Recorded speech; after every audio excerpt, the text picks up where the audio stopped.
Drama serial بچوں کے آنے والے ایپیسوڈ دیکھنے کے لیے چینل کو لائک کریں اور سبسکرائب کریں۔ ڈرامہ سیریل بچوں کے آنے والی ایپیسوڈ بہت ہی زیادہ انٹرسٹنگ ہونے والی ہے، کیونکہ اس میں آپ کو بہت ہی زبردست سین دیکھنے کو ملیں گے۔ اس کے آنے والے ایپیسوڈ میں آپ دیکھیں گے کہ نوین کا بچہ ضائع ہو چکا ہوتا ہے، جس کی وجہ سے بہت زیادہ روتی ہے اور کہتی ہے، سہیل کو کہتی ہے کہ میرے بچے کا ضائع کرنے میں سب سے بڑا ہاتھ تمہاری بہن بچوں کا ہے، جس پر سہیل اسے بہت زیادہ دلاسا دیتا ہے اور وہاں ہاسپٹل سے گھر آ جاتے ہیں۔ جواد کا دردانہ کے ساتھ رویہ بالکل ٹھیک نہیں ہوتا۔ بشرا بیچاری اب اس گھر میں آ کے پھنس چکی ہے، کیونکہ جواد کی ماں اسے گھر نہیں جانے دیتی، جس پر وہ فواز سے بہت زیادہ شکایت کرتی ہے کہ میں نے اپنی امی کے گھر جانا ہے مگر تمہاری ماں مجھے جانے نہیں دیتی۔ فواز یہ باتیں سن کر بہت زیادہ حیران اور پریشان ہوتا ہے کہ آخرکار میری ماں نے ایسا کیوں کہا ہے۔ تو وہ کہتا ہے کہ بشرا کو کہتا ہے کہ تم پریشان مت ہو، میں امی سے جا کے بات کرتا ہوں، وہ تمہیں گھر جانے دے گی۔ دوسری جناب یہ بھی دیکھیں گے کہ ثنا اپنے گھر میں بہت زیادہ خوش ہوتی ہے، کیونکہ سکندر اس کا بہت زیادہ خیال رکھ رہا ہوتا ہے اور وہ ہمیشہ اپنے گھر میں ٹھیک رہتی ہے، اور ساتھ ساتھ اس کی ماں اسے کہتی بھی ہے کہ تم اپنا رویہ ٹھیک رکھا کرو اور اپنی شاپنگ بالکل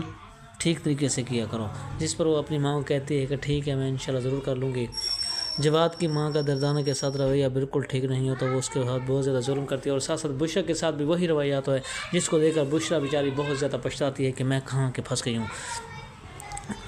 بچوں سے سہیل اور نوین بہت زیادہ غصے ہوتے ہیں، کیونکہ انہوں نے اس کو بچہ ضائع کروا دیا ہوتا ہے۔ وہ بھی اب بچوں سے بھی ڈرنے لگتا ہے، اور ساتھ ساتھ اس کیا کہتے ہیں دلبر سے بھی ڈرنے لگ جاتا ہے کہ آخرکار وہ بچوں کے ساتھ کیا کر رہا ہے، کیونکہ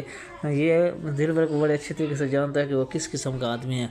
اور وہ اسے بچانے کی بہت زیادہ کوشش کرے گا۔ جب اماں کو پتہ چلتا ہے کہ سہیل کا اور نوین کا بچہ ضائع ہو گیا، تو وہ بہت زیادہ اماں پریشان ہوتی ہے اور اپنے بیٹے کو دلاسا دیتی ہے، اور ساتھ ساتھ نوین کو بھی کہتی ہے کہ بیٹی تم پریشان مت ہو، میں تمہارے ساتھ ہوں، اللہ کو یہی منظور ہوگا جو تمہارے ساتھ ہوا ہے، تو انشاءاللہ آنے والے وقت تمہارے کے لیے تم سب کے لیے بہتر ہوگا، اللہ تعالیٰ ہمیں اور اولاد دے گا، تمہیں پریشان زیادہ ہونے کی ضرورت نہیں ہے۔ نوین اماں سے کہتی ہے کہ یہ سب کچھ صرف اور صرف اسی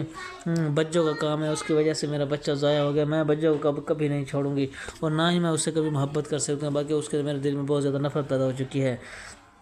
جس پر اماں سے کہتی ہے کہ نہیں، ایسی بات نہیں ہے، بچوں اتنی بری بھی نہیں ہے جتنی تم اسے سمجھ رہی ہو۔ یہ کہہ کر نوین بیچاری اپنے کمرے میں چلی جاتی ہے، اور سہیل بھی اٹھ کر وہاں سے چلے جاتا ہے۔ بچوں کی ماں شمو کی ماں اس سے ملنے کے لیے اس کے گھر میں آئی ہوتی ہے، اور وہ روحیل کو جھاڑو سے مارنے لگ جاتی ہے، اور یہ سب کچھ دیکھ کر گھر والے بہت زیادہ پریشان ہو جاتے ہیں۔